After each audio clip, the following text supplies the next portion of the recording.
Hello and welcome to Daily Salar Digital. You're watching Salar Newsprint and let's look at the updates that made the headlines today.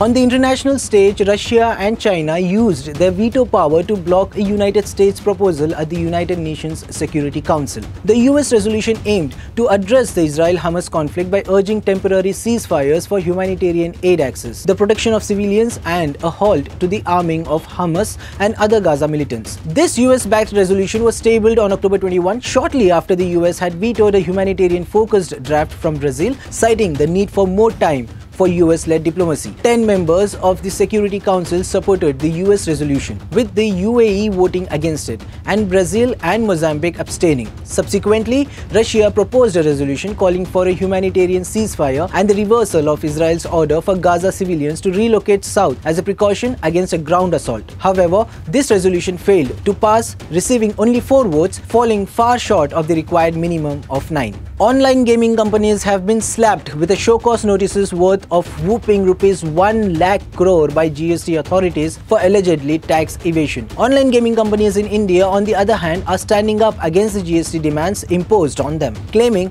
that the games played on their platforms are games of skill. 3 companies argue that they have been paying taxes at the rate of 18%. Delta Corp, one of the major players in the industry, recently approached the Bombay High Court to challenge the GST demands. In response, the court has directed the tax authorities to seek prior permission before issuing any final orders on the show cause notices. Meanwhile, Gamescraft, another company in the sector, faced a similar situation with a show cause notice for alleged GST evasion. Although the Karnataka High Court ruled in their favour, the central government has filed a special leave petition in the Supreme Court. The Enforcement Directorate conducted raids on Thursday at a residences of Rajasthan Congress President Govind Singh Dotasra and a party candidate from Mahua Assembly seat. These raids are part of money laundering investigation related to the alleged exam paper leak case in the state. The Rajasthan police filed FIRs against the accused, who allegedly conspired together to leak the general knowledge question paper for the senior teacher grade 2 competitive examinations.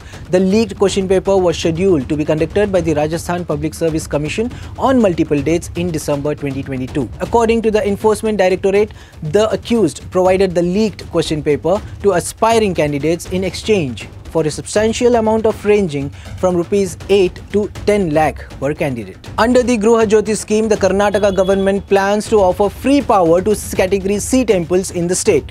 The Hindu Religious Institutions and Charitable Endowments Department is preparing a proposal for the initiative, which aims to improve the basic infrastructure of temples with lower revenue. With almost 99% of temples falling under Category C, this scheme will benefit small temples across Karnataka.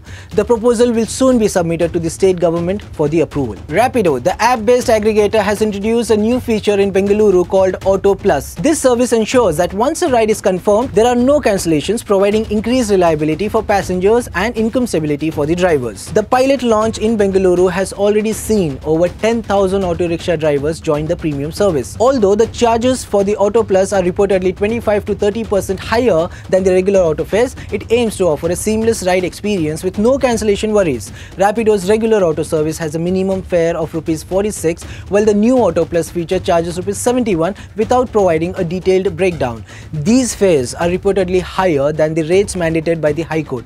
Last year, the Transport Department took action against app-based ride-hailing aggregators like Ola and Uber for charging excessive rates and enforced a minimum fare of rupees 35. In a cyber fraud incident, a retired couple from Mumbai lost a whopping of rupees 4 crore within just 4 months. The fraudsters, pretending to be the employee's provident fund, tricked the wife into transferring money for tax purposes. They cleverly operated through multiple bank accounts, draining the couple's saving. The couple reported the incident to the police, who are actively investigating the case. It's a stark reminder for all of us to stay alert and cautious when it comes to unsolicited calls and financial matters. The Kerala police has initiated a case against 7 online film reviewers and social media platforms in response to a complaint lodged by Ubani E, the director of the Malayalam movie Rahul Makkankora. The complaint alleges that these individuals and platforms posted negative reviews about the film on social media shortly after its release on October 13. The accused include YouTubers Arun Taranga and Ashwant Kok, a Facebook user with the handle Anupanu6165, as well as the operators of YouTube channels NV Focus, Trend Sector 24/7 and Travelling Soulmates with the social media handle Soulmate55. This development follows the Kerala High Court's call for closing monitoring of online platforms to prevent the dissemination of anonymous and harmful film reviews.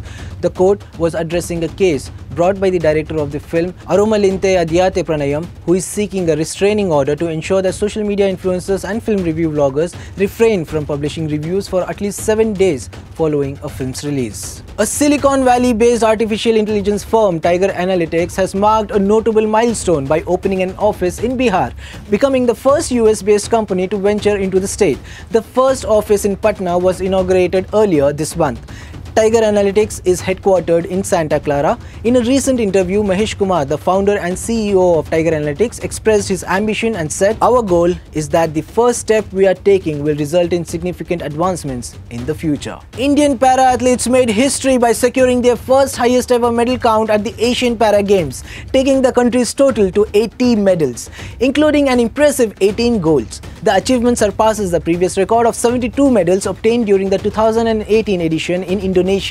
India's medal collection consists of 18 gold, 23 silver and 39 bronze medals. China's youngest ever astronaut trio has taken off on a 6-month space station mission on the spacecraft the Divine Vessel, also known as Shenzhou 17. The spacecraft was launched into space using a Long March 2F rocket from the Jiuquan Satellite Launch Center in the northwest China. Leading this mission is Tang Hongbo, a 48-year-old former Air Force pilot. Notably, this marks China's 12th crewed space mission since Yang Liwei's solo space flight back in October 2003. Well, that's it for today. For latest news and updates, you know what to do. Like, share, comment and subscribe to Daily Salar Digital.